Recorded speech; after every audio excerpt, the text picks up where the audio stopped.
Muy buenas tardes. Un gusto estar nuevamente con ustedes en esta nueva sesión de CatLego. Mi nombre es el doctor Luis Miguel Morfín Plasencia, soy médico con especialidad en medicina interna y el día de hoy les voy a dar el tema de síndromes pleuropulmonares. Vamos a comenzar. Bien.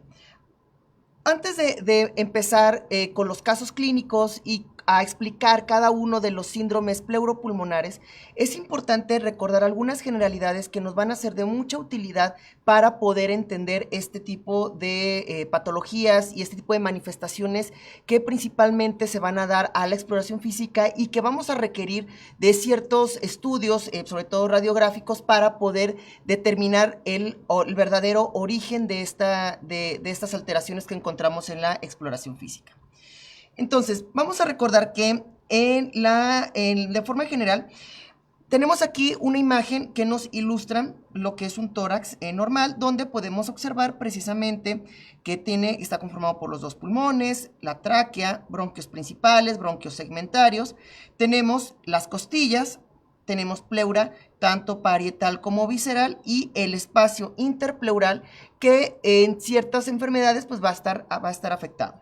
Entonces, teniendo en consideración este breve recuerdo anatómico y sencillo, pues podemos ir entendiendo que cada parte que conforma este tórax puede presentar alguna alteración y darnos algún síndrome pleuropulmonar. Fundamental para poder entender los síndromes pleuropulmonares es la exploración física.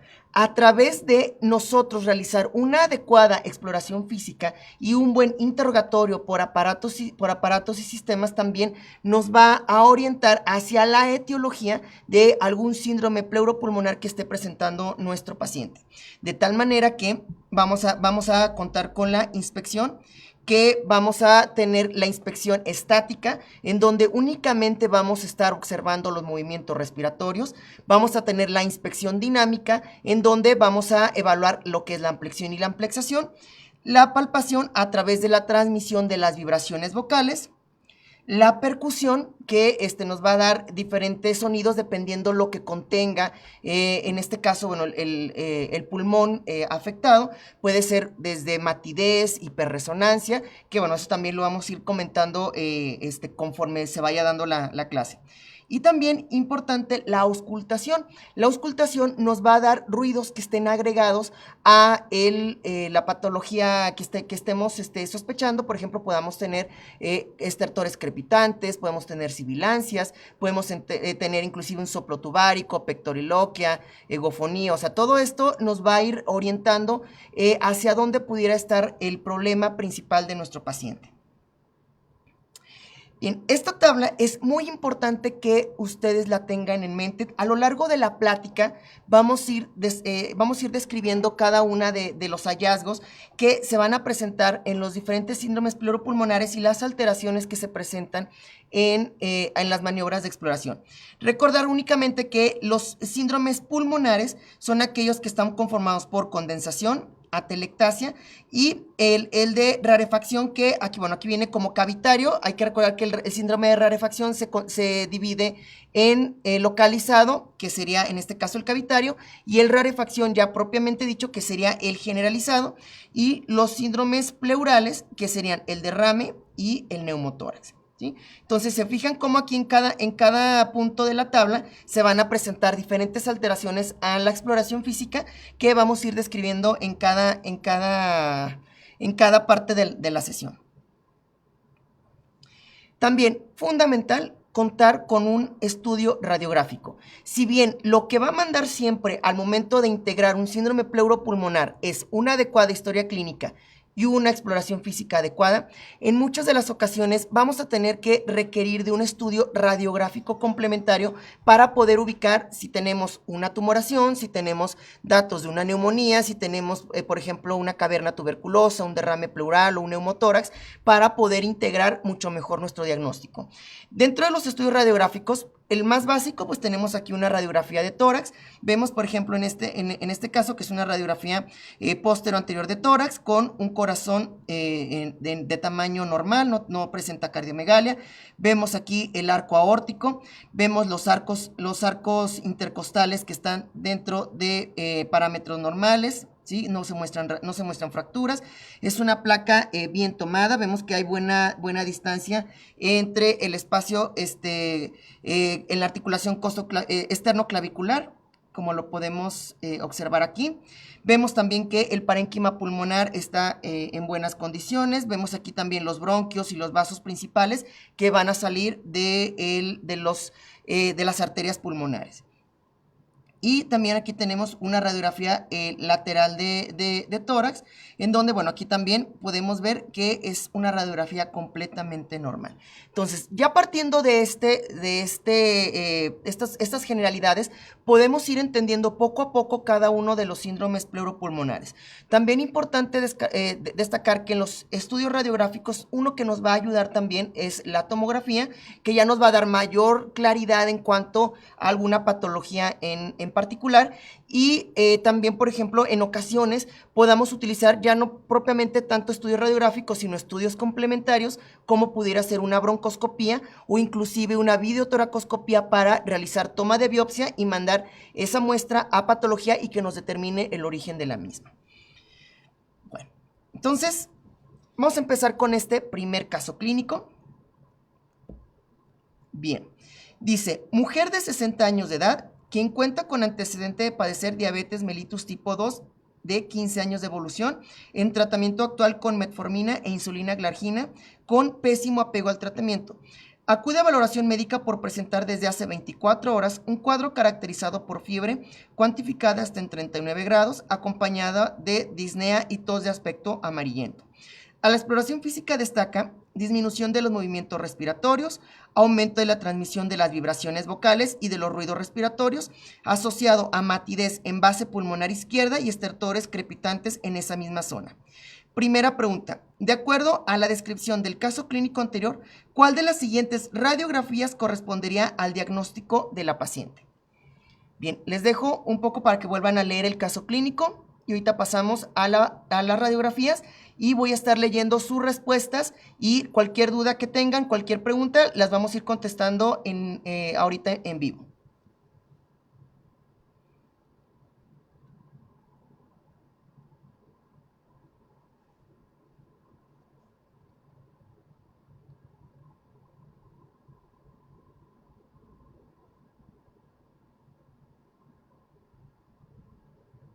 Muy bien, vamos a pasar entonces a las radiografías.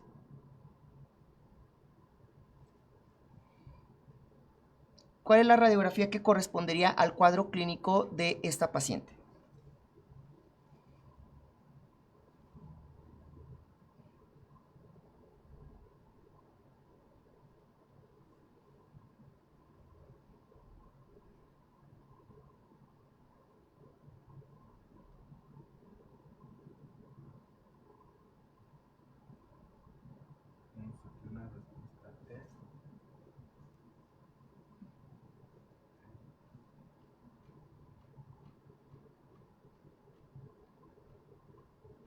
Muy bien, dice que unos dicen que la letra B.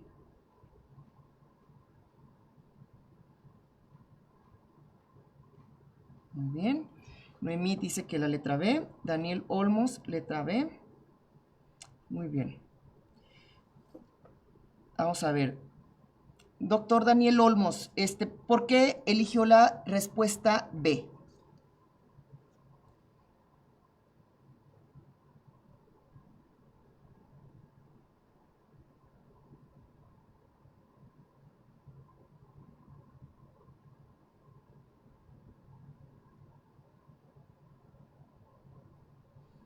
Yo veo que hay bastante variedad en las respuestas. Eso es bueno porque significa que vamos a ir entrando a contestar todas las dudas. Pero a ver, vamos a ver por qué doctor eligió la respuesta B. Doctor Daniel Olmos Flores.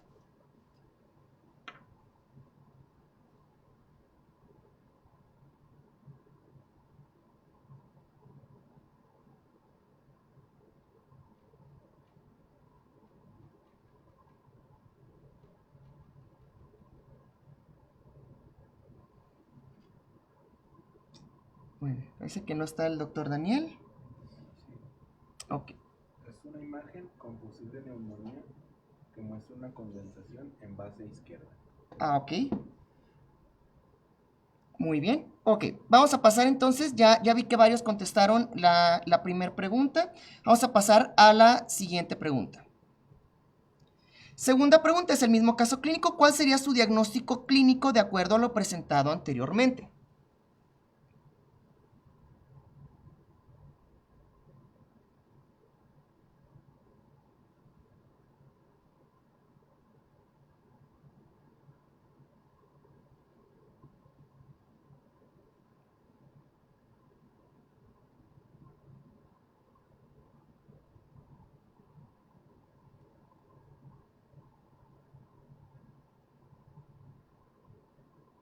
Muy bien. Ya que están contestando.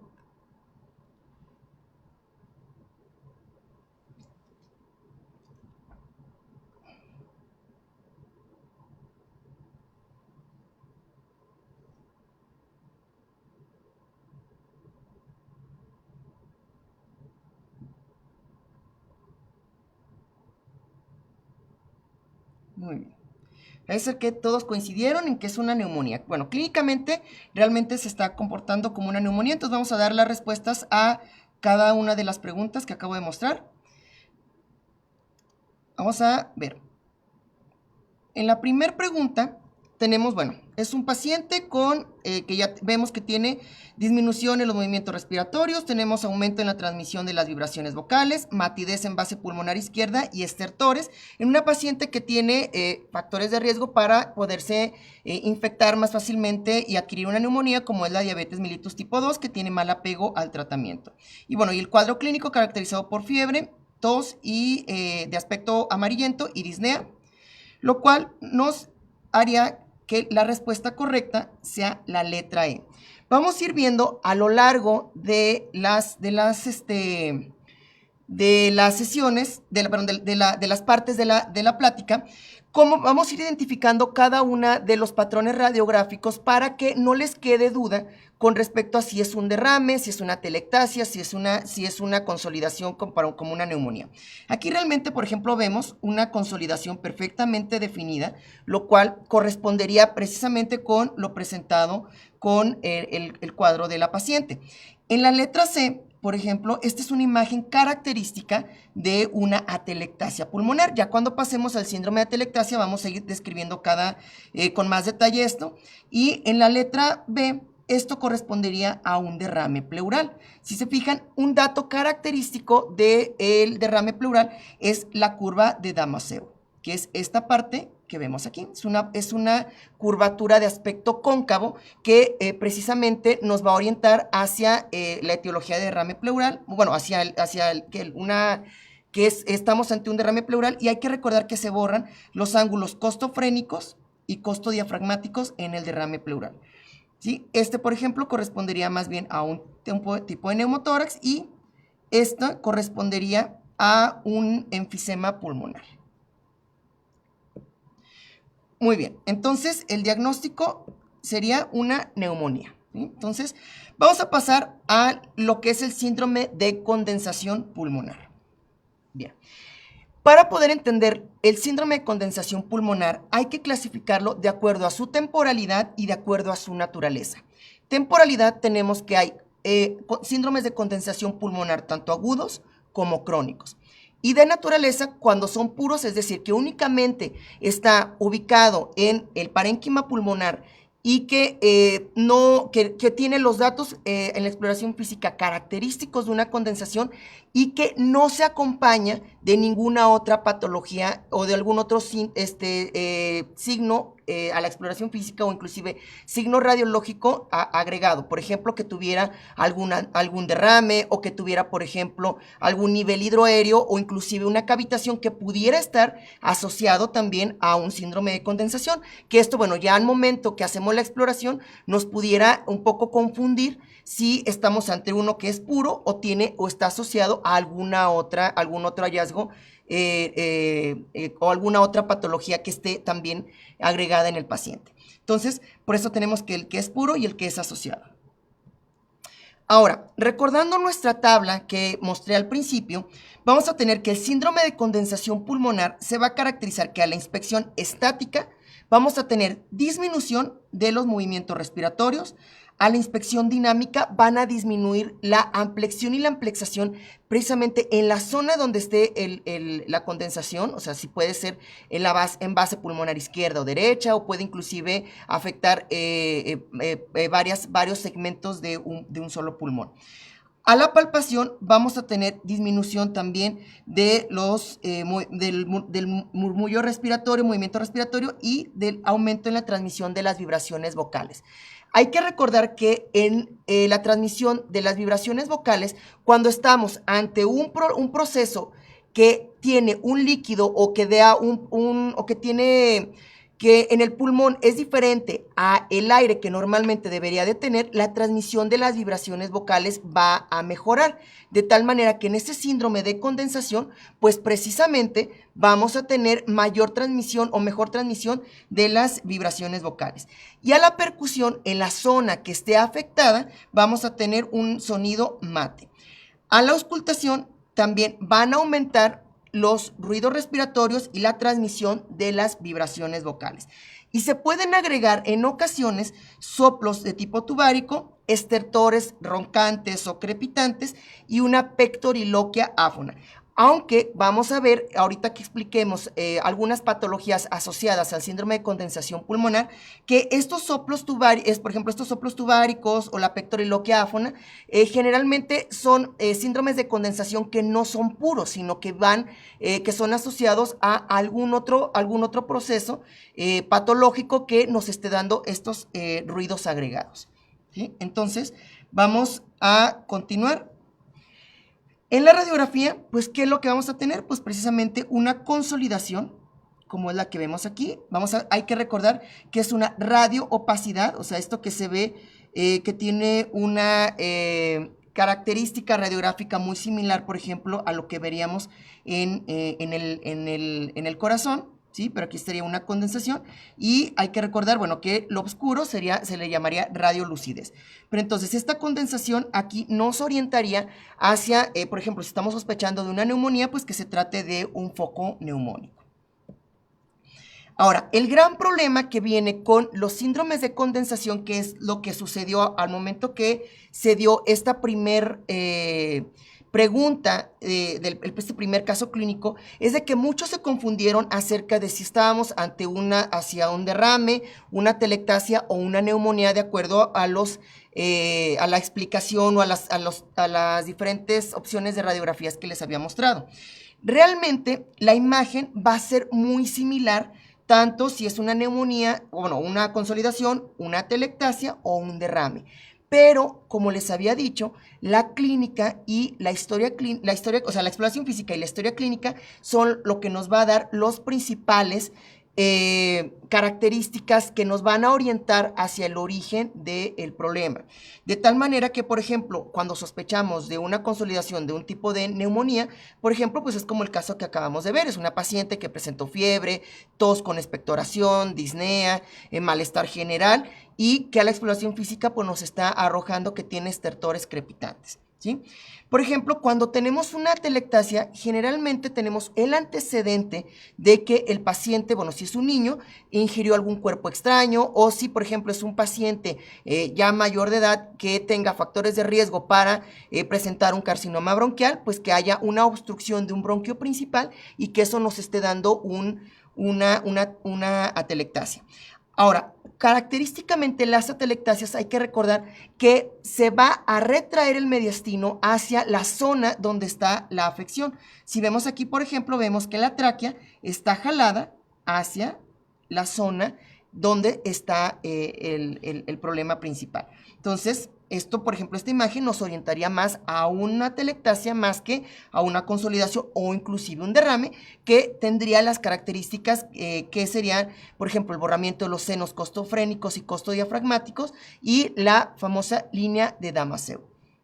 ¿Sí? Entonces, realmente aquí mucho nos tenemos que basar en las características clínicas propias de nuestro paciente. Ahora, ¿cómo sabemos si la consolidación es aguda o crónica? También por el interrogatorio. Si estamos ante un problema que tiene menos de 2 semanas de evolución, pues es un problema agudo. Pero también podemos tener problemas de consolidación crónicos que sean de más de 2 semanas de evolución o que lleven inclusive mucho más tiempo y que a lo largo del tiempo se vayan agregando cada vez más signos y síntomas que inclusive nos puedan hacer dudar acerca de si es solamente una consolidación o ya se agregó algún otro proceso a nivel pulmonar. Entonces, ¿cuáles son algunos ejemplos de síndromes de consolidación agudos? Vamos a tener a la neumonía, a la bronconeumonía, a la embolia pulmonar y tuberculosis pulmonar. Ojo, aquí en la tuberculosis pulmonar voy a aclarar algunos puntos porque la tuberculosis pulmonar puede entrar tanto en un síndrome de condensación pulmonar agudo, puede entrar en un crónico o inclusive pudiera entrar como un síndrome de cavitario cuando ya tenemos una cavitación pulmonar. Entonces vamos a dar algunos datos relevantes. Por ejemplo, en la neumonía, así de manera sencilla, de hecho, o sea, esta plática no vamos a entrar en detalle en cada una de las patologías, solamente se van a dar algunos puntos clave que van a ser importantes para que ustedes puedan identificar algún síndrome pleuropulmonar en particular o alguna patología en particular. Tenemos, por ejemplo, que la neumonía va a tener un principio abrupto con fiebre, con escalofríos, dolor en el costado afectado, junto con esputo purulento y adherente. Este esputo adherente nos va a orientar bastante porque vamos a ver también que en la bronconeumonía el esputo generalmente es más fluido y es más abundante. También tenemos la presencia de crépitos a la auscultación pulmonar y podemos ver precisamente la consolidación aquí que se observa en la radiografía. En la bronconeumonía vamos a tener que es un cuadro insidioso con gran ataque al estado general, tos con esputo de color amarillento, poco fluido y abundante. Afecta principalmente a niños y ancianos y radiográficamente se observan opacidades en moteado generalmente bilaterales, o sea, aquí ya no se va a quedar en un solo lóbulo pulmonar, sino que va a tener mayor distribución en ambos pulmones. ¿Sí? Y vean, por ejemplo, aquí, bueno, en este caso de aquí, aquí tendríamos, por ejemplo, esta aquí, bueno, aquí dice neumonía, esta no sería una radiografía de neumonía, sino de una tromboembolia pulmonar. En la tromboembolia pulmonar, lo que vamos a tener precisamente, cuando nosotros evaluamos una radiografía en un embolismo pulmonar, realmente hay pocos datos que nos orientarían hacia si a sospechar realmente de un embolismo, sino aquí más bien la clínica es lo que nos va a decir si estamos ante un embolismo o no. ¿Cuáles serían aquellos datos clínicos? Pues, por ejemplo, que tengamos disnea de inicio súbito, que tengamos, por ejemplo, que nuestro paciente tenga factores que favorezcan los estados procoagulantes, por ejemplo, obesidad, que tenga, por ejemplo, alguna trombofilia, tanto hereditaria como alguna adquirida, alguna enfermedad de la colágena, que favorezca que se formen coágulos y se vayan a la circulación pulmonar. Aquí, por ejemplo, en una tromboembolia pulmonar, algunos datos que se pueden encontrar en la radiografía, por ejemplo, sería esta que sería aquí en esta imagen, en esta flecha, que sería la joroba de Hampton, en donde tenemos una opacidad de base triangular a nivel de ambas costillas, a nivel de las costillas, ¿sí? Esta sería la joroba de Hampton. Y tenemos aquí, donde está esta flecha de color amarillo, lo que sería el signo de Westermarck. El signo de Westermarck a lo que se refiere es a una oligoemia focal que va a corresponder al sitio donde se va a encontrar el émbolo. Por ejemplo, aquí tenemos, si se fijan, por ejemplo, aquí los vasos, los vasos pulmonares, vean cómo la diferencia de cómo se ven aquí a aquí donde está justo donde está la punta de la flecha que está cortado. Entonces, estos son datos que nos pudieran orientar, pero como les digo, finalmente aquí va a mandar la clínica. Y ante la sospecha de una tromboembolia pulmonar, un estudio radiográfico que nos va a servir mucho más, pues precisamente sería una angiografía pulmonar, en donde, por ejemplo, vemos aquí donde están las dos flechas, que tenemos aquí los trombos en ambas arterias pulmonares. Clínicamente, ¿cómo se van a manifestar? Con un inicio brusco e intenso, con dolor en el costado o dolor precordial, disnea, puede haber febrícula y en ocasiones hemoptisis. Y es importante preguntar antecedentes de cirugías recientes, trombosis venosa en extremidades inferiores y antecedentes de estados procoagulantes. Por ejemplo, aquí, esta sería un absceso pulmonar, ¿sí? Aquí, por ejemplo, si se fijan, el absceso pulmonar nos puede dar inclusive datos tanto de una consolidación como inclusive también de una rarefacción pulmonar. ¿Por qué? Porque aquí vamos a tener tanto una parte que es la base que es líquida y en la parte superior que es aire. ¿Sí? Aquí se fijan, tenemos el nivel hidroaéreo. Entonces, ¿cómo vamos a sospechar de un absceso pulmonar? Va a ser una fiebre oscilante con dolor en emitoras afectado que se exacerba con la tos, va a haber esputo purulento y abundante.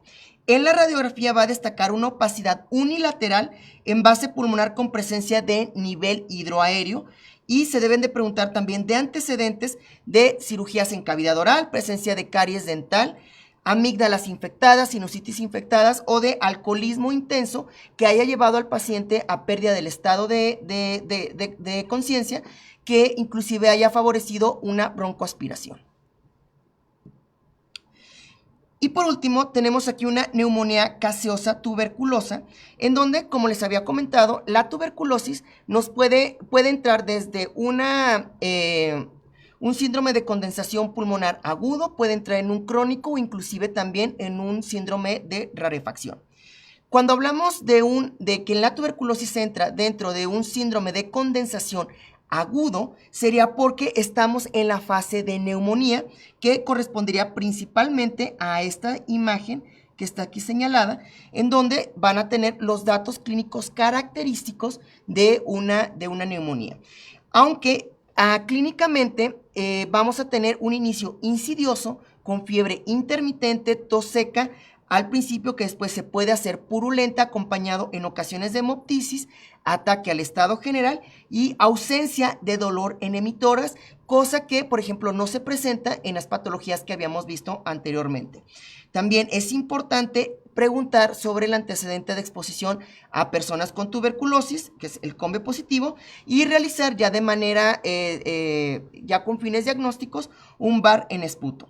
A la auscultación se puede presentar un soplo tubárico solamente cuando ya contamos con una caverna tuberculosa, junto con estertores crepitantes y subcrepitantes que corresponderían a la zona donde estaría la neumonía, y radiológicamente se presenta opacidad en lóbulos superiores. Hay que recordar que la neumonía o la tuberculosis tiene mayor predilección por los ápices pulmonares y con presencia de caverna. ¿Sí? Aunque hay que recordar que la caverna pues ya también entraría principalmente en los síndromes más que nada se presentaría de forma crónica y correspondería más la cavitación a un síndrome de rarefacción.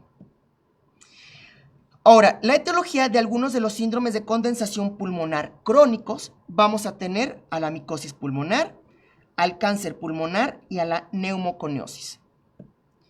Por ejemplo, en una micosis pulmonar, ahora que están de modas las neumonías atípicas, pues precisamente una micosis pulmonar correspondería a una neumonía atípica, en donde vamos a tener datos de condensación en ambos pulmones, en donde es importante investigar sobre el antecedente de inmunocompromiso. Va a ser un cuadro de larga evolución acompañado de fiebre persistente, disnea, pérdida de peso y esputo que puede ser amarillento.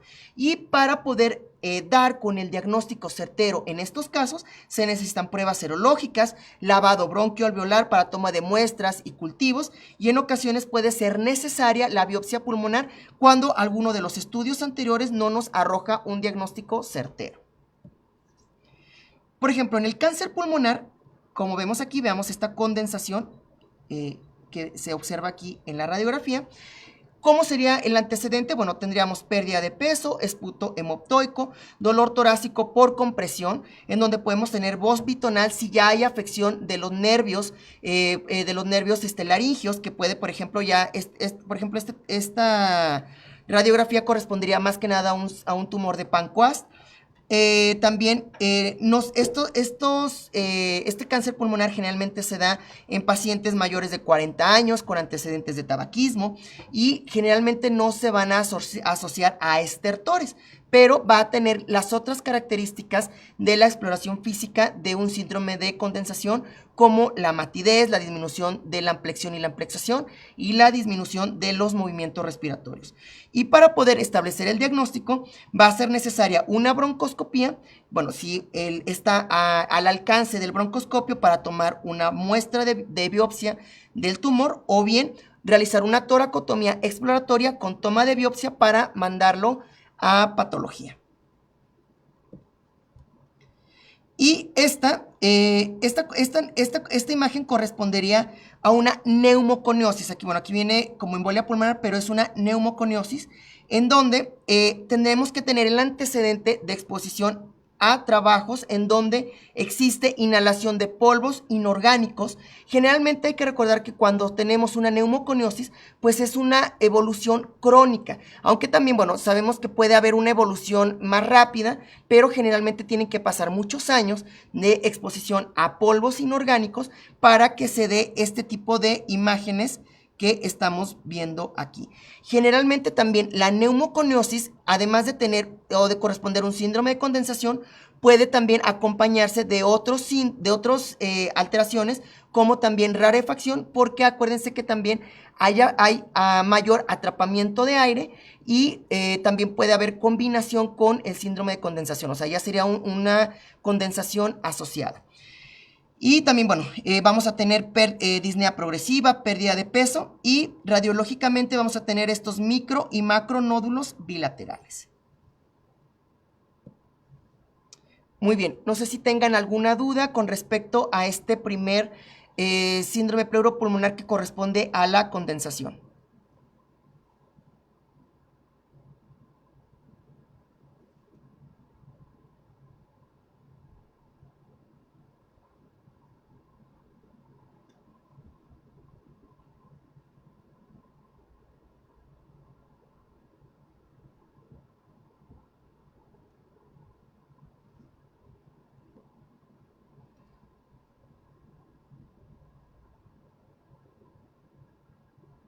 Muy bien. Vamos, si tienen dudas, es el momento, doctores, para pasar al siguiente caso clínico.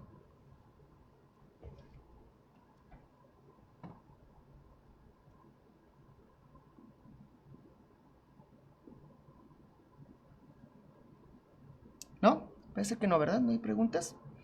Muy bien. Vamos a pasar al siguiente caso clínico. Muy bien. Dice, hombre de 34 años de edad, quien es portador del virus de inmunodeficiencia humana desde hace 2 años. Actualmente sin tratamiento antirretroviral debido a falta de recursos económicos. El paciente logra obtener subsidio por parte del gobierno de su localidad para reiniciar el tratamiento, por lo que acude con médico infectólogo, quien le solicita un conteo de CD4, los cuales se reportan en 180.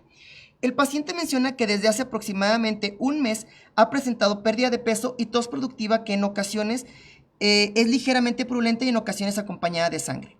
A la exploración física destaca disminución de los movimientos respiratorios, disminución de la transmisión de las vibraciones vocales y de los ruidos respiratorios, asociado a soplo tubárico en ápice pulmonar izquierda. Primera pregunta. De acuerdo a la descripción del caso clínico anterior, ¿cuál de las siguientes radiografías correspondería al diagnóstico del paciente?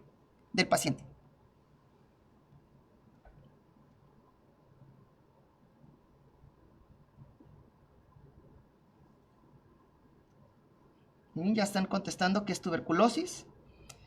A ver.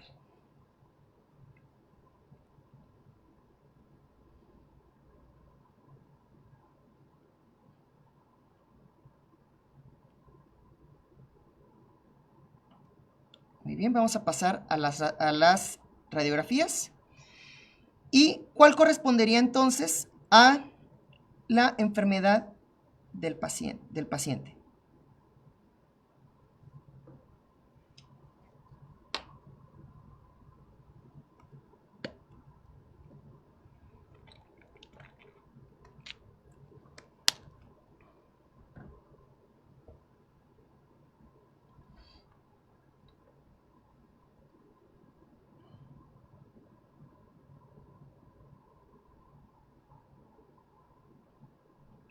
Muy bien, doctores.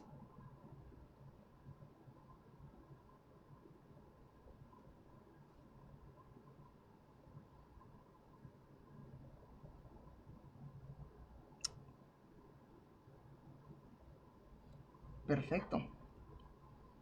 Muy bien, parece ser que todos están coincidiendo en la respuesta A.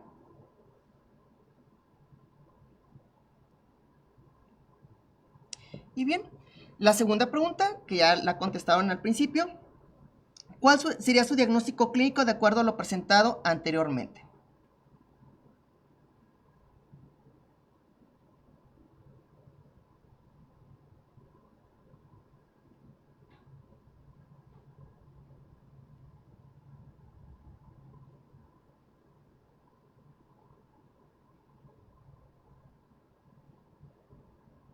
Perfecto.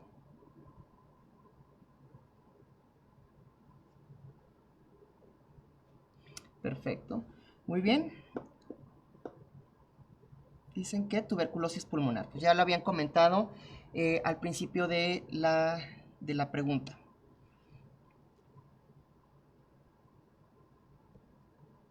Muy bien. Entonces vamos a pasar a la explicación en la primera pregunta. Bueno, ya vemos, o sea, es un paciente con estado de inmunocompromiso que suspendió su tratamiento antirretroviral, ha presentado pérdida de peso desde hace un mes, tos productiva, acompañado que es en ocasiones purulenta, en ocasiones con sangre, y a la exploración física, disminución de los movimientos respiratorios, disminución de transmisión de las vibraciones y soplo tubárico. Entonces, pues correspondería la respuesta a una tuberculosis pulmonar y como podemos ver, aquí tiene una caverna, ¿sí? Entonces, pues esta sería una patología, bueno, una radiografía sugerente de una tuberculosis pulmonar ya con una caverna.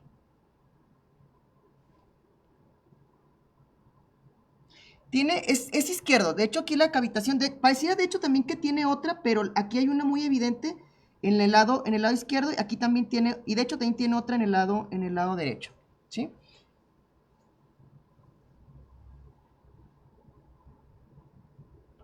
Muy bien. Entonces, vamos a ver.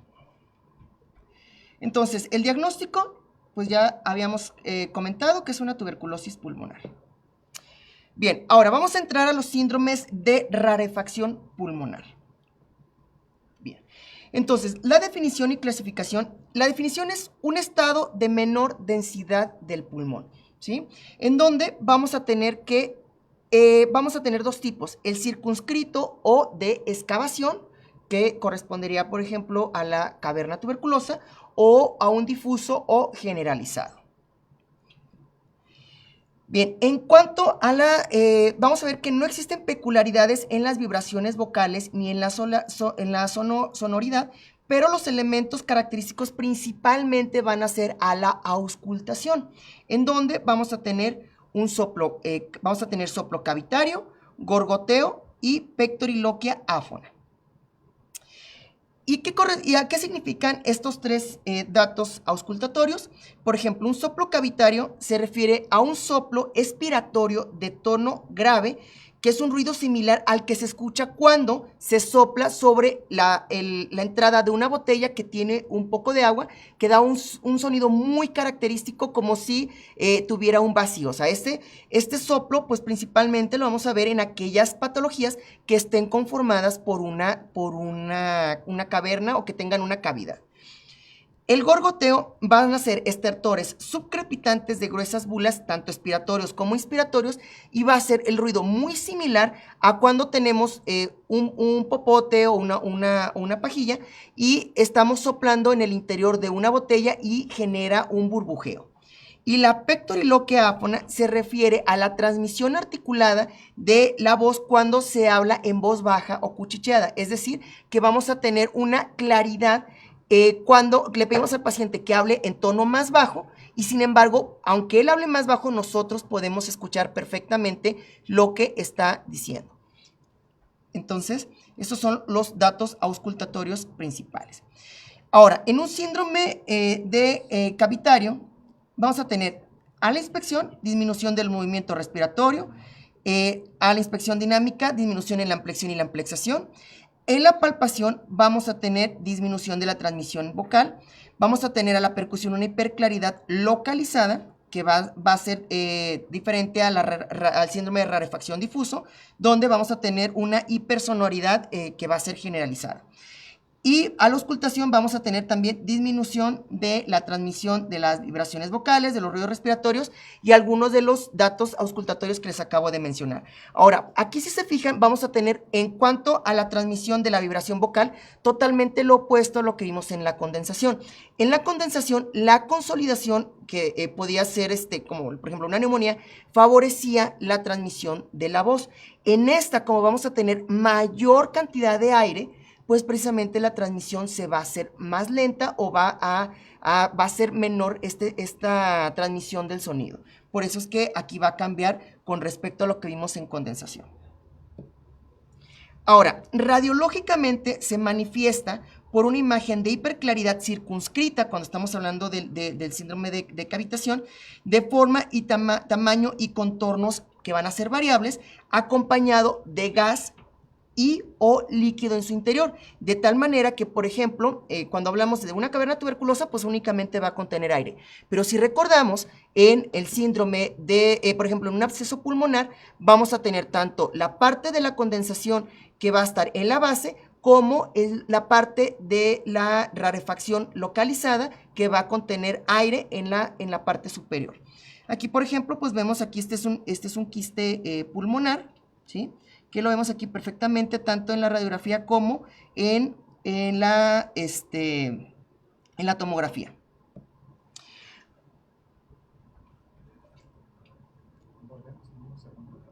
Ok, vamos a dejar pendiente aquí la sesión. Vamos a regresar en unos cuantos minutos para continuar con esta clase.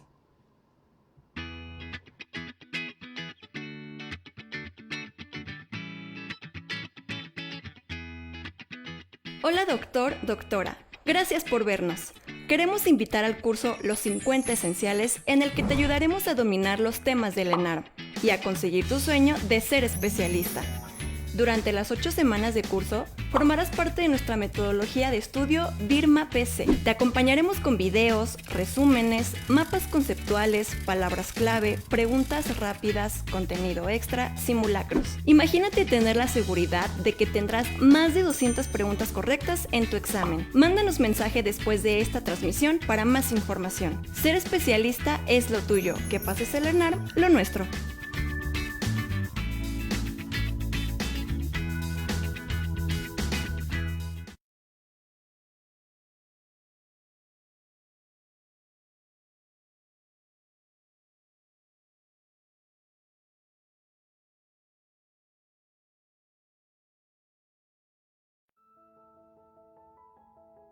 Bienvenido a otra lección de tu curso, Los 50 Esenciales con Catlego.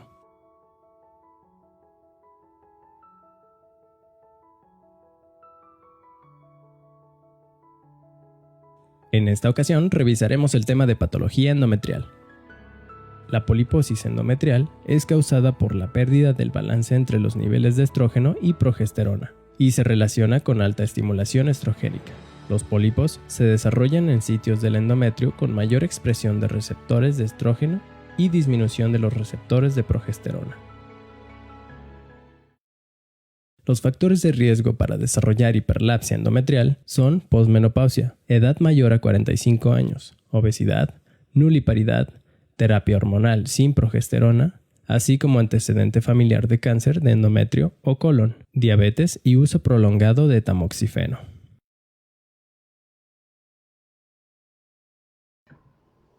Muy bien, doctores, si ustedes quieren saber realmente cuánto van a sacar en su examen nacional real, los invitamos a que se registren en la página de Catlego para que participen en el mega simulacro que se va a realizar el 18 y 19 de julio. No tiene ningún costo, únicamente regístrense en la página de Catlego y ahí van a saber realmente qué tan preparados van al examen nacional. Muy bien. Vamos a continuar entonces con las etiologías de los síndromes de excavación pulmonar. Ya hablamos sobre la tuberculosis pulmonar, hablamos del absceso pulmonar piógeno. Realmente pues ya no es necesario meternos nuevamente a estas patologías. Vamos a brincarnos a lo que es el absceso hepatopulmonar amebiano. En el absceso hepatopulmonar amebiano podemos tener diferentes presentaciones. De hecho, aquí en estos dibujos tenemos algunas formas que radiográficamente se pueden presentar. Tenemos inclusive desde solamente una pequeña consolidación, podemos tener inclusive consolidación y derrame, podemos tener inclusive una elevación del hemidiafragma, pero es muy importante que cuando tengamos la sospecha de que un absceso hepático amebiano se complicó con un absceso también, ¿cómo se llama? A nivel pulmonar, es muy importante, en primera, que tengamos factores de riesgo para que nuestro paciente tenga amebiasis. Segundo, que generalmente más del 90% de las ocasiones, el absceso se va a encontrar en el lado derecho. Entonces, si tenemos estos hallazgos o tenemos una radiografía, por ejemplo, como la que vemos aquí, podemos pensar en un absceso hepático que drenó hacia el tórax. Ahora, acuérdense que también cuando estamos hablando de absceso, tenemos la parte sólida y tenemos la parte del aire, o sea, muy similar al absceso piógeno. Entonces, es importante que vayan ubicando eso. Entonces, vamos a decir, son mezclas de algunos síndromes.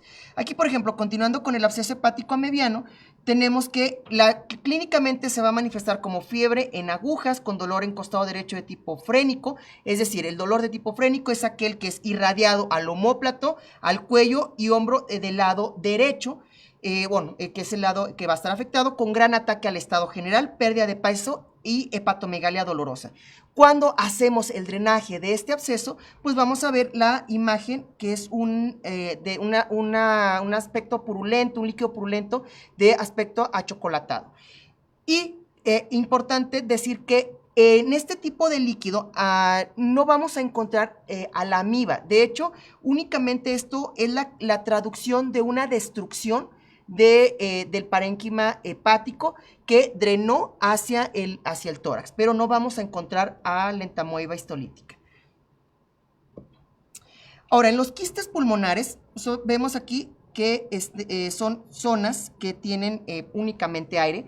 Generalmente van a ser asintomáticos mientras no se infecten, porque cuando ya se infectan vamos a tener datos clínicos y radiográficos similares a lo que se ve en un absceso pulmonar. ¿Sí? Entonces, la imagen. Ahora, también podemos tener una bronquiectasias abscedadas. Las bronquiectasias generalmente se van a asociar a antecedentes de procesos crónicos tales como tos, neumonías de repetición, bronconeumonías, que van a favorecer estos procesos crónicos, la aparición de las bronquiectasias, y no nos van a dar mayor problema, salvo que estas bronquiectasias se infecten. Cuando tenemos una infección en estas bronquiectasias, la clínica y la radiografía, dependiendo también el tamaño de la bronquiectasia, puede ser muy similar al de un absceso pulmonar, ¿sí? Aquí, por ejemplo, vemos una bronquiectasia en esta radiografía. Aquí tenemos otra, ¿sí? Y en un estudio de tomografía podemos ver que aquí ya hay varias bronquiectasias bastante dilatadas y que al menos aquí no se ve que tengan ningún dato de absceso. También tenemos el cáncer pulmonar abscedado.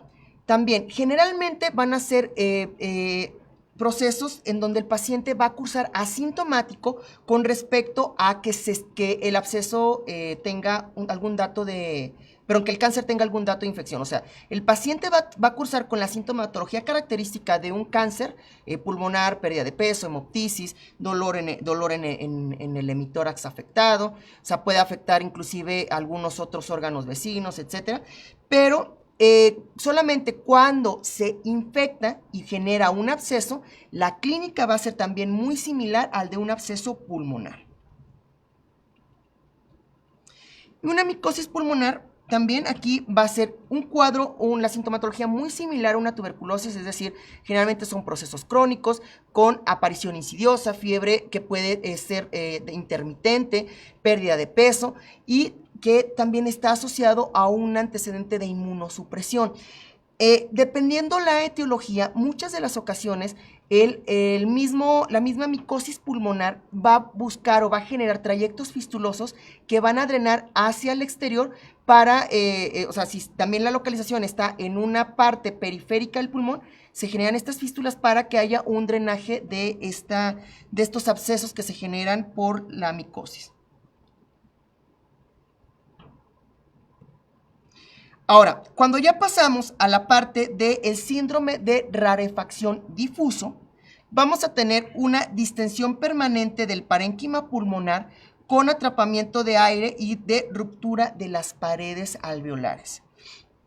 Entonces, la diferencia que tenemos, por ejemplo, aquí es de que vamos a tener mayor cantidad de aire, o sea, y esto va a ser característico, por ejemplo, en pacientes que tienen datos de enfisema pulmonar. Hay que recordar que en el enfisema pulmonar va a entrar mucho aire, pero al momento que se hace la expiración, va a salir poco aire y se va a quedar mucho atrapado, precisamente por sobredistensión anormal de los alvéolos pulmonares.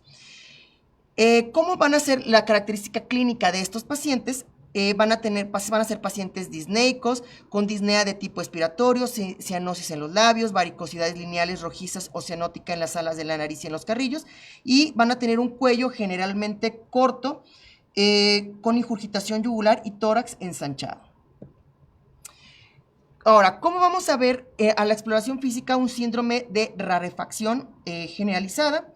Pues vamos a tener que en la inspección estática vamos a tener un tórax en tonel con disminución de los movimientos respiratorios. A la inspección dinámica también vamos a tener afección y disminución en la ampliación y la amplexación.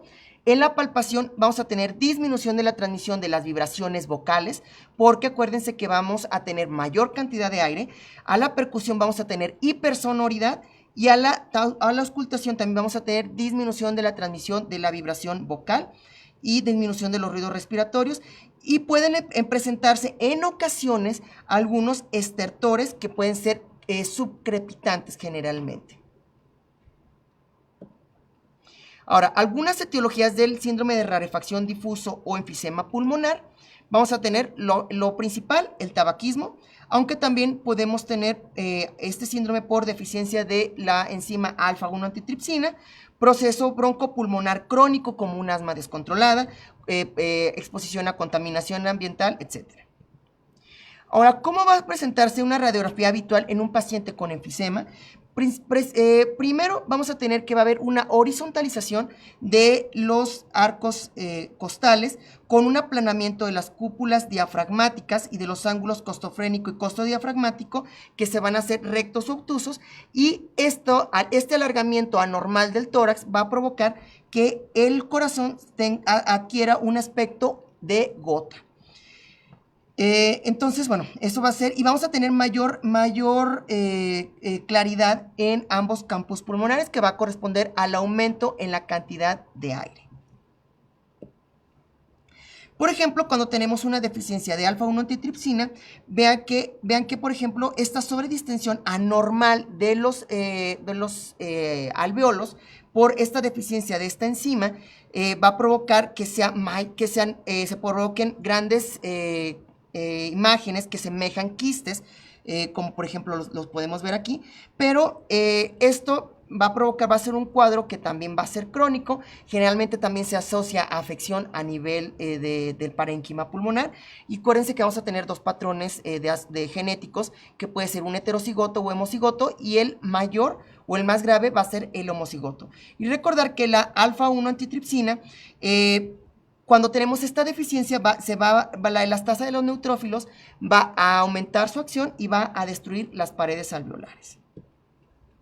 Muy bien. No sé si tengan alguna duda con respecto al síndrome de rarefacción pulmonar, tanto el localizado o el difuso.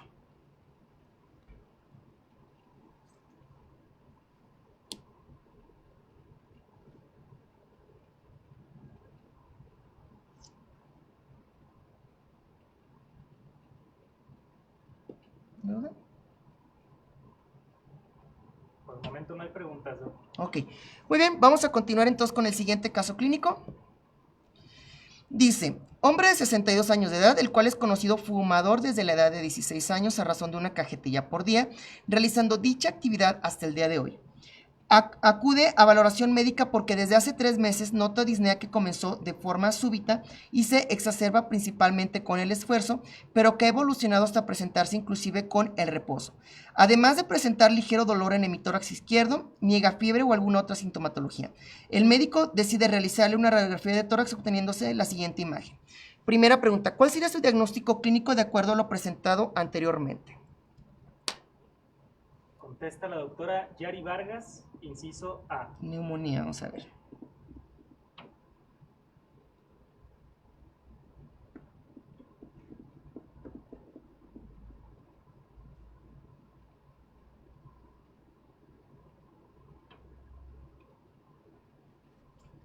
Doctor Jorge Ángel Cabrera, inciso C. La doctora Julie Gutiérrez, atelectasia. Doctor Omar Áviles, inciso C. La gran mayoría, inciso C, doctor. Perfecto, muy bien. Entonces, vamos a pasar a la siguiente pregunta. ¿Cuál sería el mejor método diagnóstico y terapéutico para el padecimiento de este paciente?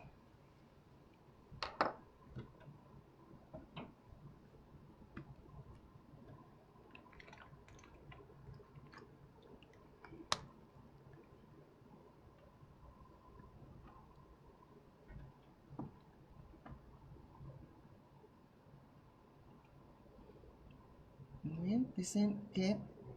La C. Quiero Sí. creer que no es de la primera pregunta, también es de la segunda, inciso C. Ajá, entonces están yendo por toracocentesis. Así es. Muy bien. Doctor Pablo Calderón, la doctora Isabel Ramírez, Alfonso, la doctora Mari, Toracocentesis. Muy bien. toracocentesis. Muy bien, vamos a ver.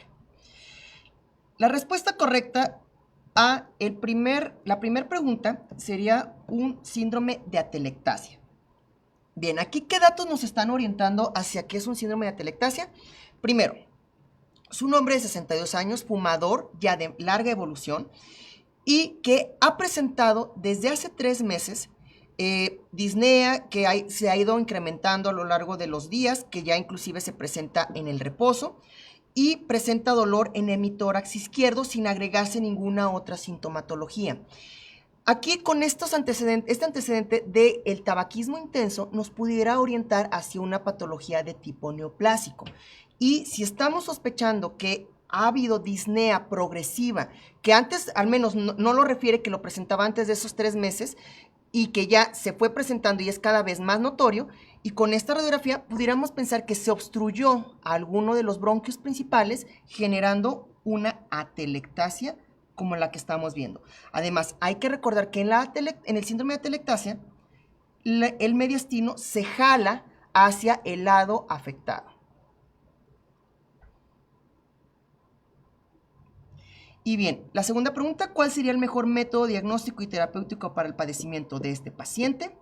Bien, en este caso, como estamos hablando de una atelectasia, el mejor método diagnóstico y terapéutico es una broncoscopía, porque si estamos pensando que la obstrucción está en un bronquio principal, pues lo ideal es revisar qué está pasando por dentro, ver y identificar la zona que está obstruida y tratar de poner alguna endoprótesis para dilatar el bronquio y que se resuelva la atelectasia.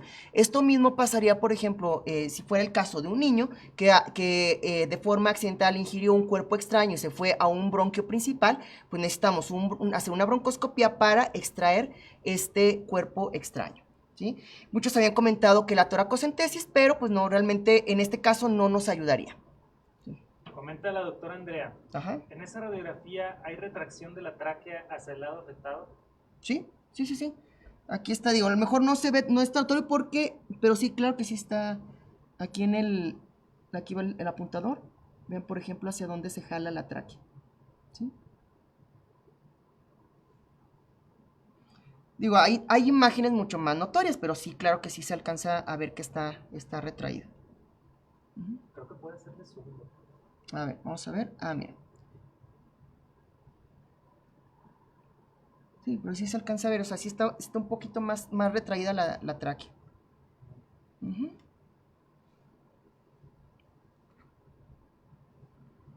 Muy bien. Entonces, vamos a pasar a el siguiente. Ok. Síndrome de atelectasia pulmonar. Bien, en generalidades, la atelectasia significa ausencia de dilatación distal. Y cuando hablamos de dilatación distal nos estamos refiriendo precisamente a los alvéolos pulmonares. Vean, por ejemplo, que aquí va a ser como consecuencia de la obstrucción bronquial que se pierde, como consecuencia de la obstrucción bronquial se pierde el aire intraalveolar y aumenta la circulación sanguínea en sus alvéolos correspondientes. Entonces, por ejemplo, vemos aquí en esta imagen que correspondería a una atelectasia, suponiendo que aquí se haya obstruido el bronquio principal, el pulmón se hace más chiquito, y de tener un alvéolo normal que está dilatado, se obstruye, se pierde el aire al interior de los alvéolos, colapsa y hay un aumento en la circulación de estos alvéolos, pero este aumento en la circulación lo único que genera también es de que el epitelio o los cilios que están en los bronquiolos terminales, inclusive también todo lo que las células que corresponden o tapizan las paredes alveolares, pues ayuden a la reabsorción del aire que quedó de forma residual. Entonces, una fisiopatología de una atelectasia pulmonar, en primer lugar, vamos a tener una obstrucción bronquial, que va a llevar a una absorción del aire intraalveolar por difusión sanguínea y por los cilios bronquiales, como les acabo de mencionar, lo cual va a llevar a una pérdida total de oxígeno intraalveolar y a una retracción mediastinal hacia el lado afectado. Ojo, acuérdense que esto es muy importante porque cuando veamos el síndrome de neumotórax, el mediastino se va a jalar hacia el lado sano, ¿sí? Y por tiempo de evolución lo podemos dividir en agudo y crónico. Por definición, una atelectasia siempre va a ser aguda, pero puede suceder en ocasiones que sea una atelectasia pequeña, que no esté generando mayor compromiso pulmonar, o sea, una alteración pulmonar realmente que no llame mucho la atención, y esto se puede cronificar esta obstrucción, lo cual lo único que va a generar es un fenómeno de fibrosis, o que de acuerdo a donde lean esto de los síndromes pleuropulmonares, le van a llamar carnificación pulmonar. ¿Por qué? Porque esa zona que que esos alvéolos están colapsados en la parte distal de ese bronquiolo o ese bronquio que está obstruido, el tejido se va a hacer rígido, como si fuera carne, así lo mencionan cuando se hacen los estudios de patología. Ahora, ¿cuáles son la etiología de los síndromes de atelectasia pulmonar? Ya habíamos mencionado los cuerpos extraños atrapados en un bronquio, tumores bronquiales, coágulos bronquiales y la intubación orotraqueal selectiva. En muchas de las ocasiones, cuando ustedes están en un servicio de urgencias y el paciente requiere de una intubación rápida de urgencia, al momento de meter el tubo, si no verificamos que esté el tubo a nivel, que esté por arriba de la carina, podemos hacer que el tubo se vaya selectivamente hacia un bronquio, lo cual va a generar que ese bronquio hacia donde se fue el tubo esté bien ventilado, pero el otro esté colapsado porque no está entrando suficiente aire. Y aquí, por ejemplo, si no verificamos a través de una radiografía de tórax, pueden pasar días inclusive sin que nos demos cuenta de que ese bronquio, de que ese pulmón esté colapsado, y lo único que va a llevar es a un proceso de fibrosis y a carnificación del pulmón contralateral, que inclusive ya cuando esto sucede, se dice que ya no es reversible las alteraciones que quedan en ese pulmón que no recibió aire.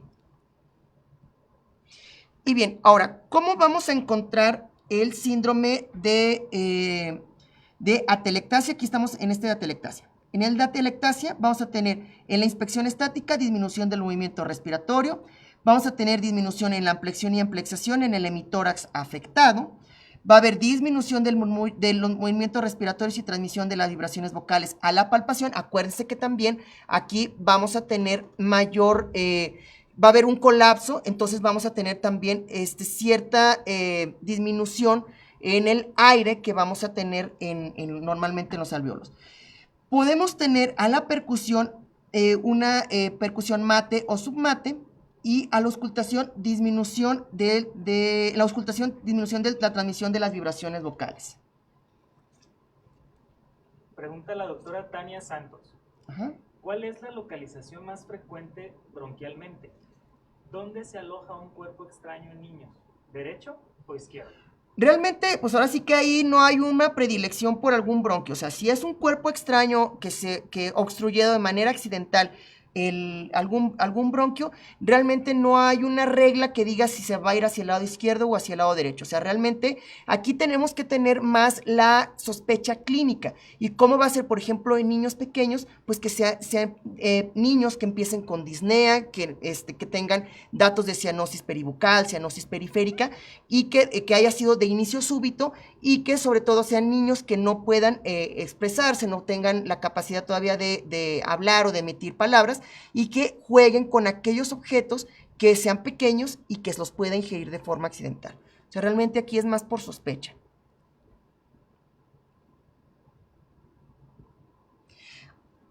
¿Sí? ¿No hay alguna otra pregunta? ¿No? Ok. Continuando, ¿cómo va a ser la radiografía general de un paciente con atelectasia pulmonar? Va a ser una opacidad sistematizada de tinte inicialmente homogéneo, de forma de contornos precisos, de forma generalmente triangular. Bueno, aquí en muchas ocasiones no se alcanza a ver cuando es triangular, generalmente es cuando afecta un solo lóbulo, pero por ejemplo, como aquí que vemos que está prácticamente colapsado todo el hemitórax, pues bueno, aquí no se vería de una forma triangular. Y se va a presentar retracción del mediastino hacia el lado afectado. ¿Qué dice el derecho por orientación más vertical, no? Comentan por anatomía. Bueno, pudieras por anatomía, pero realmente, o sea, realmente no hay una regla. O sea, por anatomía sí pudiera ser más lado derecho, pero realmente no hay una regla en general. Bien, ahora, precisamente volviendo a lo que les había comentado de la broncoscopía, los hallazgos, por ejemplo, ven aquí un cuerpo extraño que se extrae por el medio del broncoscopio, y aquí, por ejemplo, un tumor endobronquial.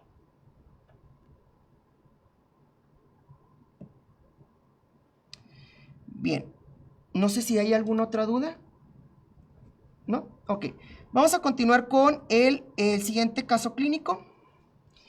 Dice: mujer de 51 años de edad, sin antecedentes de enfermedades comórbidas de importancia, la cual se encuentra en un servicio de urgencias con el diagnóstico clínico y radiográfico de derrame pleural del 50% en hemitórax derecho, el cual en breve será drenado para mejorar la función respiratoria de la paciente. Primera pregunta: al realizar la toracocentesis se obtiene un líquido de aspecto citrino opaco, el cual es llevado a análisis. ¿Cuáles son los valores que se consideran dentro de la clasificación de Light para considerar un derrame pleural como trasudado?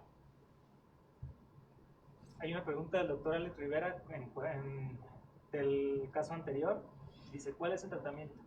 Tratamiento del tumor endobronquial. Quiero creer, igual ahorita que nos especifique. Ajá, o sea, que especifique tratamiento de qué es.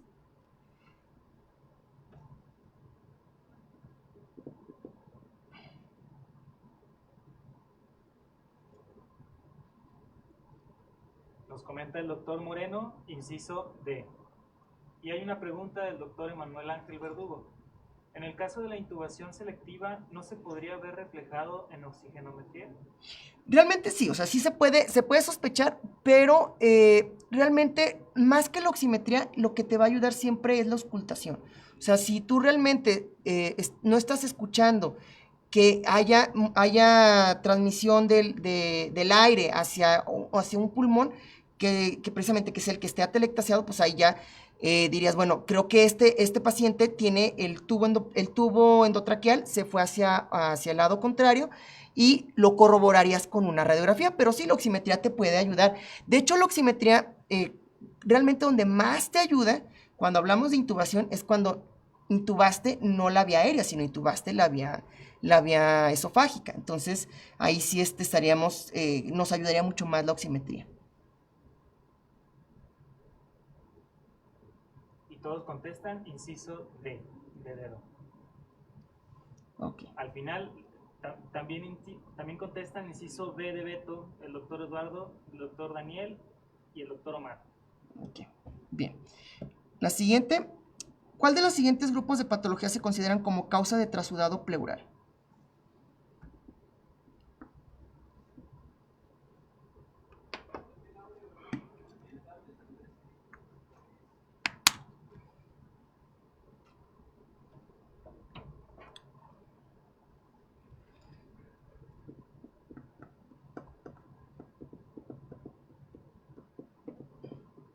Contesta la doctora Mari Paloma, inciso D de dedo. Doctor Jorge Ángel Cabrera, inciso B de Beto. Doctor Juan Carlos Alemán, inciso A. Aquí, cuando son varios ya es... Doctor Sam, doctora Mildred, doctora Susana, inciso A. Doctor Lalo, la doctora Gaby, el doctor Joel, inciso A, el doctor Joel, inciso C. Bueno, hay variación. Muy bien. Vamos a pasar a las respuestas. Bien. Entonces aquí, ¿cómo vamos a clasificar un trasudado de acuerdo a los criterios de Light? Vamos a tener que la respuesta correcta es la letra B, es decir, una relación DHL pleural en suero menor a 0.6, relación proteínas pleurales suero menor a 0.5, DHL en líquido pleural mayor a 2/3 partes del límite superior normal de la DHL plasmática. Al rato vamos a recordar un poquito los criterios de Light. Y en la segunda pregunta, las causas de trasudado pleural es la letra C. ¿Sí? Que correspondería a una hipoalbuminemia, insuficiencia renal crónica e insuficiencia cardíaca. ¿Sí? Vamos a recordar cuál es la diferencia entre un trasudado y un exudado y cuáles patologías corresponderían a si es exudado o trasudado. Muy bien, entonces, ahora ya hablando en cuanto a los síndromes pleurales, vamos a dividirlos en dos grandes grupos, en aquellos que son síndromes pleurales secos y síndromes pleurales húmedos. Los síndromes pleurales secos van a corresponder a la pleuritis seca, a la sínfisis pleural y paquipleuritis. Y los húmedos a derrame pleural propiamente. Bien, vamos a entrar nada más así de rápido a los síndromes pleurales secos. En la paquipleuritis y en la pleuritis seca, en estos, aquí realmente los hallazgos van a ser principalmente de tipo radiológicos. Va a haber algunos datos clínicos que nos pueden orientar, pero más que nada es a través de la radiografía cuando podemos observar que hay un engrosamiento en la pleura o que hay una calcificación que pudiera ser generada por alguna tumoración a nivel pleural, por ejemplo un mesotelioma o alguna patología que afecte el parénquima pulmonar, pero que esté generando una coraza alrededor de esta patología, por ejemplo, algún absceso o algún empiema que esté loculado y que también radiográficamente veamos esa coraza gruesa y que este tipo de patologías pues, requieren de algún tipo de intervención quirúrgica. Por ejemplo, vemos aquí en la paquipleuritis seca, vean, por ejemplo, cómo se ven estas calcificaciones. De hecho, lo voy a hacer un poquito más grande. Vean, aquí se observan las calcificaciones a nivel de la base pulmonar y también unas calcificaciones a los lados de ambos pulmones. Y en la paquipleuritis, por ejemplo, aquí vemos una imagen que correspondería a un empiema y vean cómo se forma esta gruesa capa o coraza alrededor de la misma y que esto generaría también un engrosamiento de la pleura, también por la misma inflamación que genera este proceso infeccioso. Muy bien. Y la sínfisis pleural a lo que se refiere es precisamente a que se pega la pleura parietal con la pleura visceral.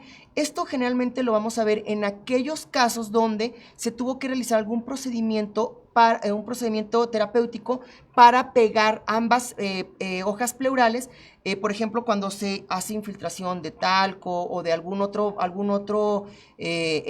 producto para unir ambas pleuras cuando hay derrames pleurales recidivantes. Y ahora, de forma general, ¿cómo van a ser las manifestaciones clínicas de los síndromes pleurales secos? Va a haber dolor pleural intenso, transfictivo, exagerado con los movimientos respiratorios y con la tos, en donde a la auscultación podemos encontrar un frote o roce pleural que semeja un rechinido, tanto en la inspiración como en la expiración. Y esto, bueno, esto es así en general, pero realmente, como vimos, dependiendo la patología y la extensión de la misma, puede que inclusive tengamos manifestaciones de otro tipo de enfermedades o que no encontremos estos datos auscultatorios característicos. Y ya pasando propiamente al síndrome el pleural húmedo, que es ya el derrame pleural, vamos a tener que, esta es una radiografía característica totalmente de un derrame pleural, en donde vamos a tener el ángulo de Damasceno, que es una imagen de aspecto cóncavo, que es precisamente el líquido que se encuentra en este pulmón y donde hay borramiento de los senos costofrénicos y costodiafragmáticos. Y las manifestaciones clínicas vamos a tener disnea progresiva, tos seco, dolor en el hemitórax afectado, que en ocasiones puede o no presentarse, y se deben de evaluar a través de una buena historia clínica aquellas condiciones que pudieran favorecer la aparición del derrame pleural. Es decir, buscar intencionadamente datos de falla cardíaca, de insuficiencia renal, por ejemplo, buscar tal vez antecedente para una tumoración pulmonar, etc. O sea, algo que nos pueda orientar hacia el origen de este derrame pleural. Y a la exploración vamos a tener que en la inspección estática, movimientos respiratorios van a estar disminuidos, con una disminución en la ampliación y en la amplexación del hemitórax afectado. En la palpación vamos a tener disminución de la transmisión de las vibraciones vocales. A la percusión va a haber mate en el hemitórax afectado. Y a la auscultación, disminución de la transmisión de las vibraciones vocales y en el hemitórax afectado. Podemos tener frotes pleurales, sobre todo cuando, por ejemplo, tenemos algún tipo de derrame pequeño, por ejemplo, cuando tenemos uremia, generalmente ahí se pueden auscultar los frotes pleurales. Y en ocasiones también se puede presentar pectoriloquia áfona en el borde del derrame. Pregunta el doctor Paco Fuentes, ¿pancreatitis produce derrame pleural? Sí. Claro que sí, una pancreatitis, y generalmente como es una patología que está fuera o es un problema que está fuera del pulmón, van a generar derrames de tipo trasudado. Y pregunta la doctora Andrea, ¿por qué si hay líquido no está aumentada la transmisión vocal? Ok, porque a diferencia de lo que vimos en condensación, acuérdense que, por ejemplo, en la condensación, más que el líquido aquí ya es algo más sólido, y lo sólido transmite mucho mejor el sonido. En este caso, el líquido puede transmitir, o sea, transmite mucho mejor el sonido que el aire, pero va aún así no ser tan distintivo como algo ya más sólido. Entonces, por eso es que en el líquido sí va a haber mejor transmisión, pero no tanto como en algo más sólido.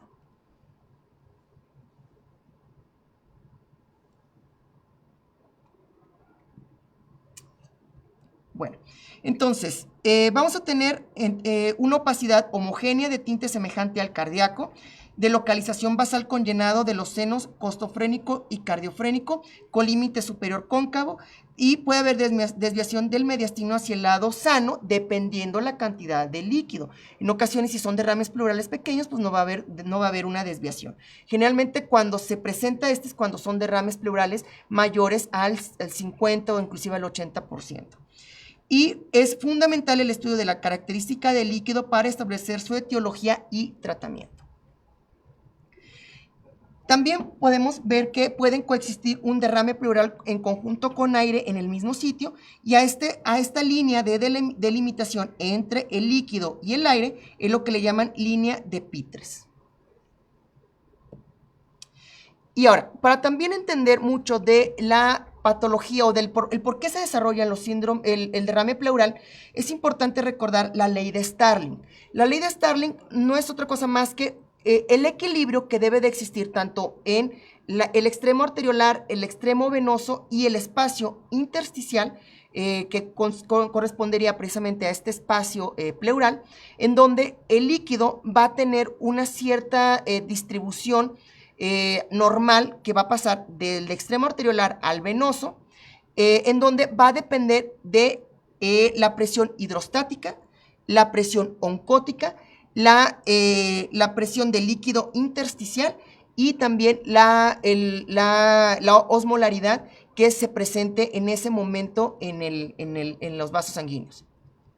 Nos pregunta el doctor Alberto García, fan destacado en nuestra fanpage, ¿qué cantidad de líquido se necesita para ser considerado derrame?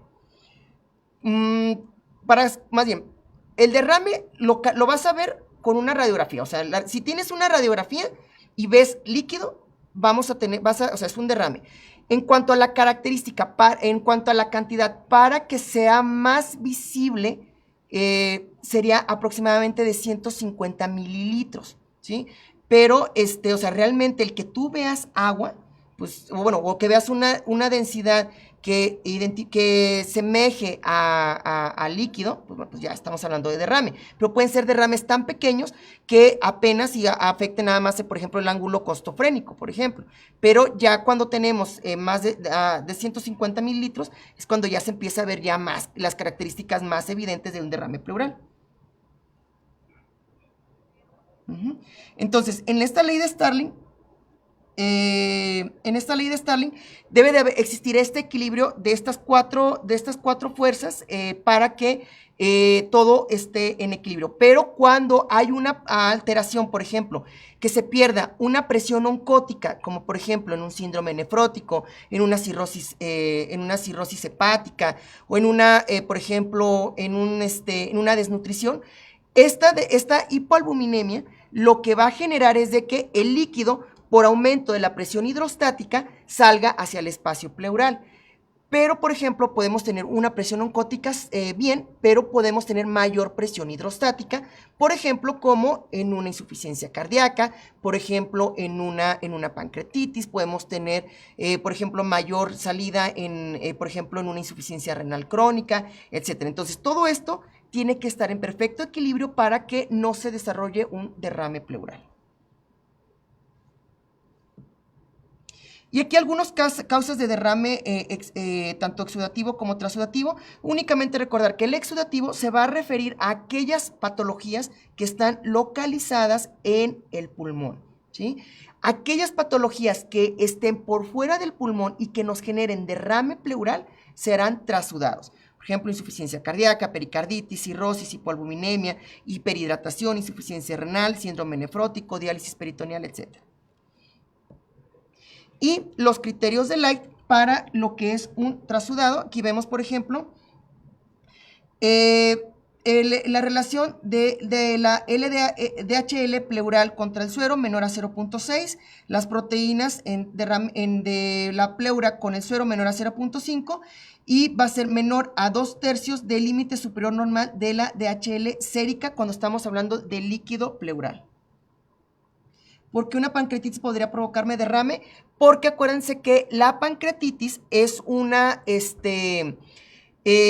patología donde hay liberación, hay mayor inflamación y liberación de citocinas, de todas las proteínas de reacción inflamatoria, y esto lo que va a generar es que se pierda la presión hidrostática y se pierda la tonalidad de los vasos sanguíneos y haya mayor salida de líquido hacia el espacio pleural, ¿sí? Pero es por esa misma pérdida de la contracción vascular.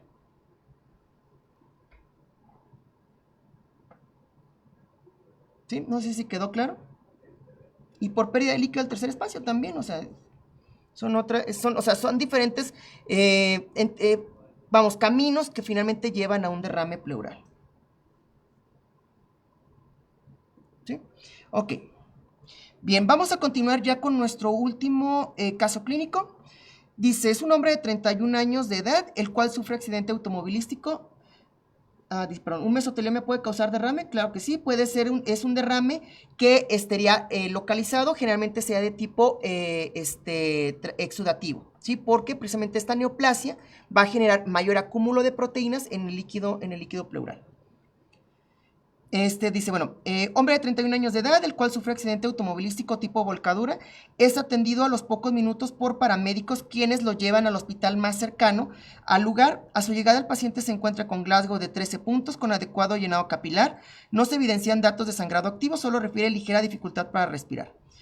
Primera pregunta, si se le realizara una radiografía posterior anterior de tórax, ¿cuál de las siguientes imágenes sería lo esperado debido al tipo de traumatismo que presentó? Nos pregunta la doctora Emileni García. Ujú. En cuanto a los criterios de Light, para que sea trasudado, ¿qué no debe ser el HDL de líquido pleural menor a 2/3 del límite superior del nivel normal en suero? Porque si fuera mayor a 2/3 sería exudado, ¿no?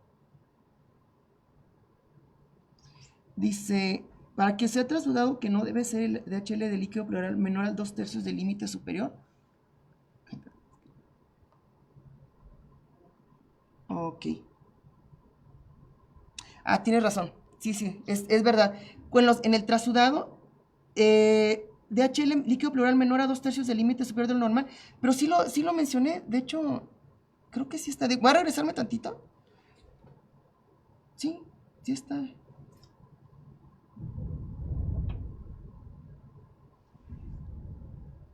Sí, sí, o sea, sí viene aquí en la tabla de los criterios de Lai. Ok, entonces la primera pregunta, de acuerdo a este caso clínico, ¿cuál sería la radiografía correspondiente? Es un paciente joven que tuvo un accidente automovilístico.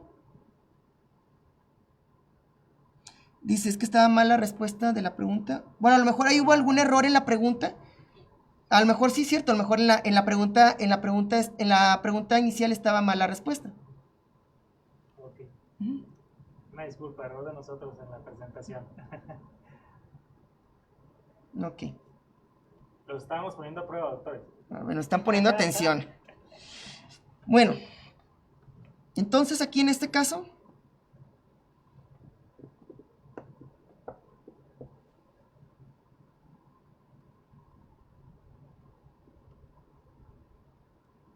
La doctora Katy Hernández, inciso D de dedo, al igual que la doctora Tania Santos. El doctor Jorge Hernández y Jorge Ángel Cabrera, inciso B de Beto. Joel García, inciso D. La doctora Andrea, inciso B.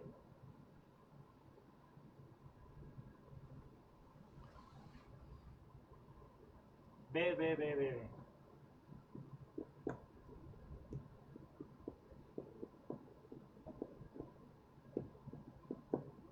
Entre la B y la D. ok, vamos a ver.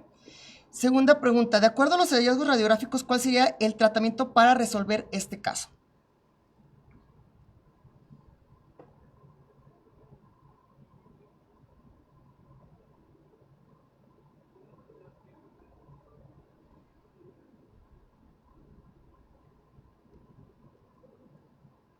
Doctor Ario Ariel, inciso D de dedo. La doctora Jocelyn Cantú. Doctor Sam, doctor Alfonso, el doctor Eduardo, el doctor Jorge, inciso C. Perdón, el doctor Jorge Cabrera, inciso A. Todos los demás, inciso C. Ok, bien. Vamos a ver. Bien, explicación. Entonces, es un paciente joven, sin ningún otro antecedente, nada más tuvo un accidente en carro con tipo volcadura y presenta una lesión que nos sugeriría una atelectasia. Aquí realmente, aquí hubo un error aquí en la imagen. Te les voy a mostrar realmente cómo se ve un neumotórax, perdón, cómo se vería un neumotórax, que se generó por la misma, por el mismo accidente, el trauma de tórax. Hay que recordar que aquí puede haber desde un neumotórax simple nada más, o puede haber un hemoneumotórax.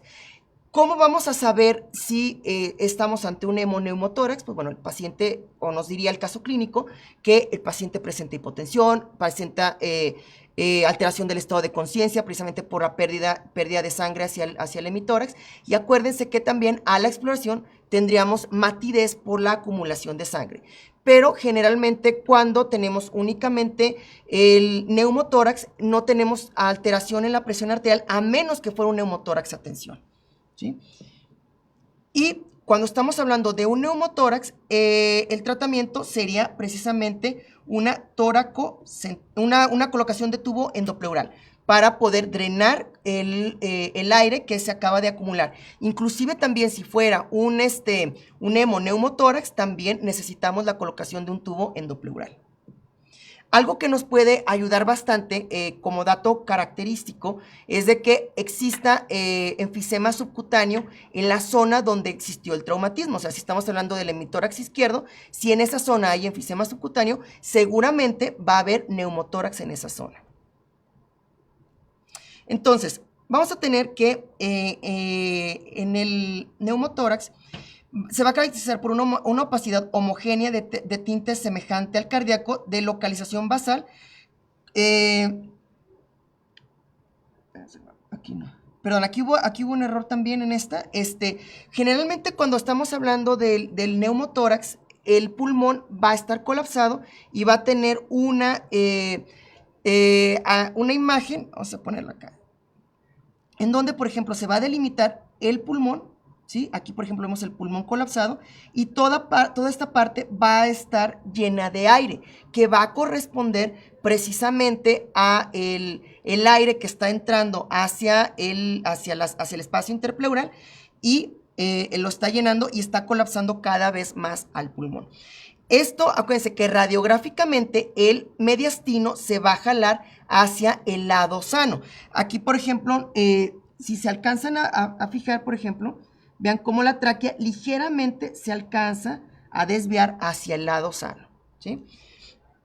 Entonces, la característica va a ser una hiperclaridad marginal, desprovista del dibujo broncovascular propio del pulmón, que se ubica de forma externa delimitada por una línea convexa o rectilínea que limita al pulmón colapsado.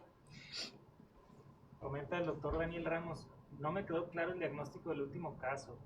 ¿Es neumotórax o neumotórax a tensión? Neumotórax. Si fuera neumotórax a tensión, acuérdense que el neumotórax a tensión es mayor disnea, es precisamente de saturación de oxígeno y precisamente por la desviación ya importante del mediastino llega a haber colapso cardiovascular. Entonces tenemos pacientes que están hipotensos, que llegan a estar taquicárdicos por la misma desviación del mediastino. Pero en este caso parece que nada más es un neumotórax simple.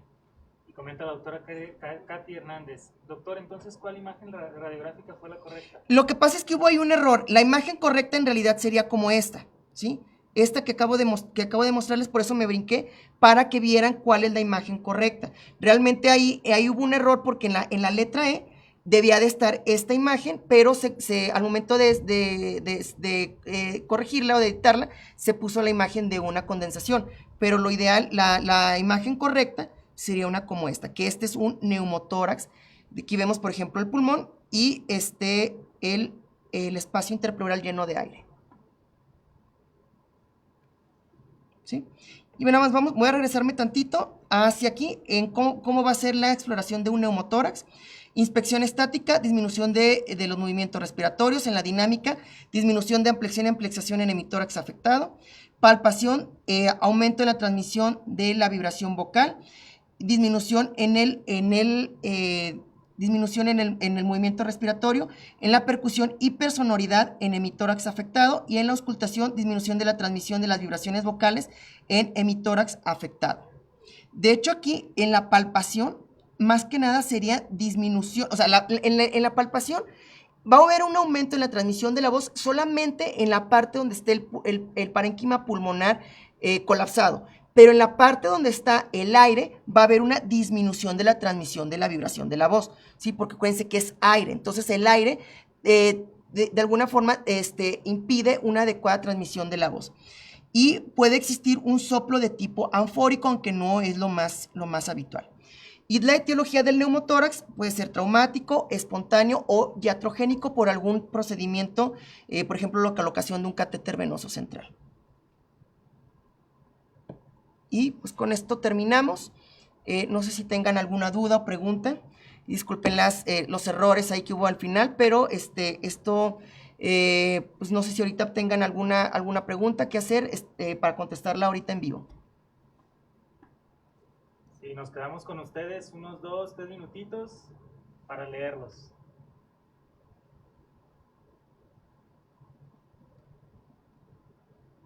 Ah, gracias.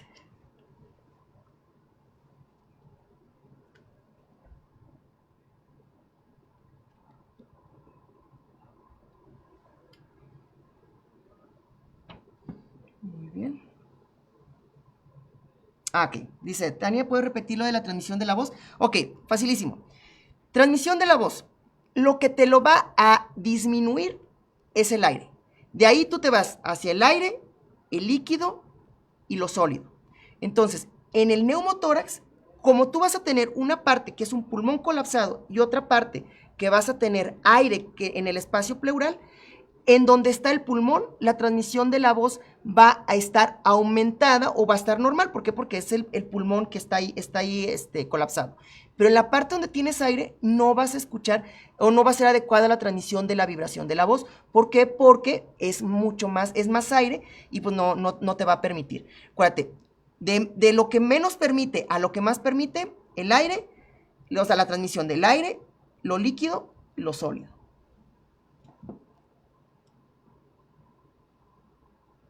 Muchos agradecimientos, doctor. Ay, gracias. Muy buena clase.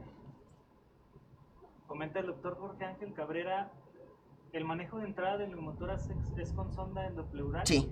Sí, sobre todo, bueno, depende mucho también el porcentaje, porque en ocasiones puedes poner es una válvula, que le llaman una válvula de Heimlich, que es un pequeño tubito que se pone en el espacio pleural, y esto drena, haz de cuenta que tiene pues es una válvula realmente de entrada y salida de aire. Entonces lo que hace al funcionar, sacas el aire, pero ya no permite que entre. O sea, es una válvula que se conecta al exterior y eso permite el drenaje, pero solamente cuando son en neumotórax pequeños, que no estén generando tensión, o sea, es decir, que no esté entrando mayor aire del exterior por el mismo traumatismo o por alguna comunicación anormal. Pero cuando ya esa tensión o ya es más del 50%, lo ideal es una sonda endopleural. También puede suceder que son neumotórax muy pequeños, o sea que apenas si se alcanzan a ver, y en muchas de las ocasiones lo que se recomienda es terapia respiratoria, o sea, hacer ejercicios respiratorios de inspiración y expiración y forzar, por ejemplo, como en un inspirómetro para que se expanda de forma progresiva el pulmón y se resuelva el neumotórax. Y también, bueno, pues con el uso de oxígeno suplementario. Pero esto solamente en aquellos casos que son muy pequeños, o sea, no me estoy refiriendo a menos del 10%, menos del 5%, y que, vamos, que no tenga alguna comunicación anormal con el exterior. ¿Sí? Pues sí, eso puede ser el manejo.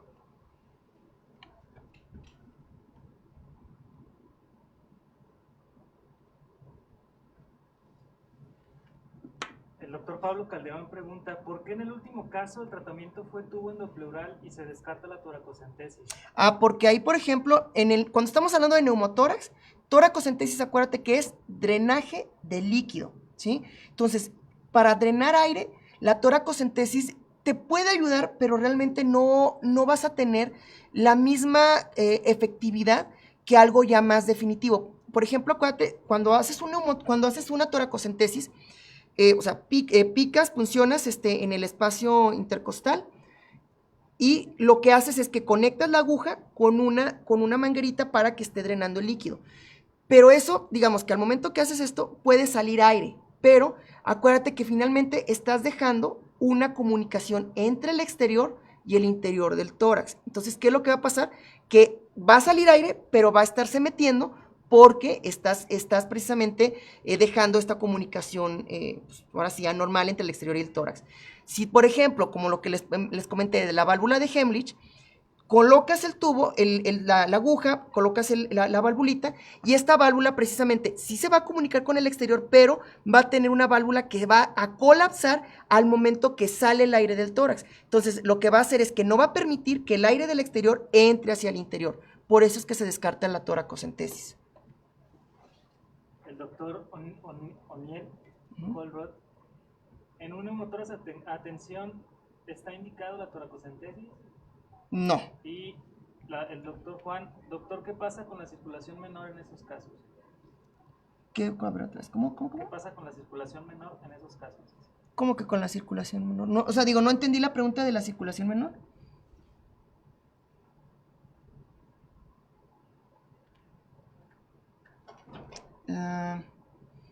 Sí, os digo, no entendí esa última pregunta de la circulación menor. Pues bueno, entonces ya nos tenemos que ir. Sí, de hecho, sí. Si quieren, dejen ahí La pregunta y yo les contesto. O sea, todas esas preguntas pónganlas ahí y yo las contesto ya más tarde. ¿Sale? Bueno, pues muchas muchas gracias, doctores, y nos vemos la siguiente semana. Siguiente jueves a las 2.